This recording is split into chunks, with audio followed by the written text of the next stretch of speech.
दोस्तों, कुवैत में गैर मुल्कियों के लिए एक बड़ी और बुरी अपडेट आ रही है। जैसा कि आप लोगों को याद होगा कि 2-3 दिन पहले हुकूमत की तरफ से ये ऐलान किया गया था कि कुवैत के अंदर जितने लोग विजिट वीज़ा पर मौजूद हैं वो अपना विजिट वीज़ा को रेसिडेंस परमिट में ट्रांसफ़र कर सकते हैं 150 केडी फीस पे करके, और विजिट वीज़ा को रेसिडेंस में कन्वर्ट कर सकते हैं।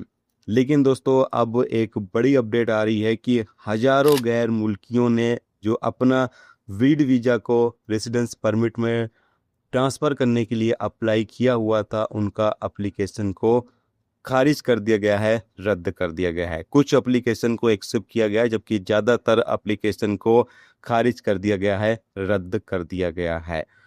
और यहाँ पर हुकूमत की तरफ से कंडीशन भी जारी कर दिया गया है। जिस वक्त ये अपडेट आया था कि विजिट वीज़ा को रेसिडेंस में कन्वर्ट कर सकते हैं 150 केडी फीस पे करके, उस वक्त हुकूमत की तरफ से कोई भी कंडीशन नहीं बताया गया था, लेकिन अब यहाँ पर कंडीशन भी बता दिया गया है।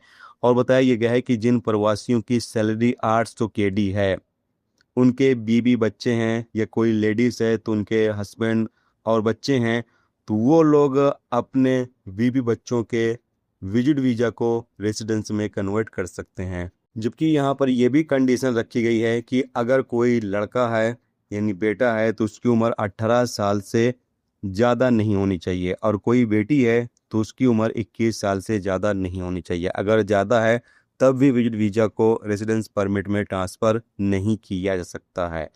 तो ये मान लो दोस्तों कि जो नॉर्मली तौर से लोग विजिट वीज़ा पर कुवैत आए हुए हैं, उनका विजिट वीज़ा रेसिडेंस परमिट में ट्रांसफ़र नहीं होगा। ये आम लोगों के लिए नहीं है, ये जो बड़े बड़े पोस्ट पर काम करने वाले प्रवासी हैं जिनकी सैलरी हाई फाई है, उन प्रवासियों के लिए ये कानून जो है कुवैत के अंदर लागू किया गया है। तो एक बड़ी अपडेट थी, सोचा आप दोस्तों को इसकी जानकारी दे दी जाए।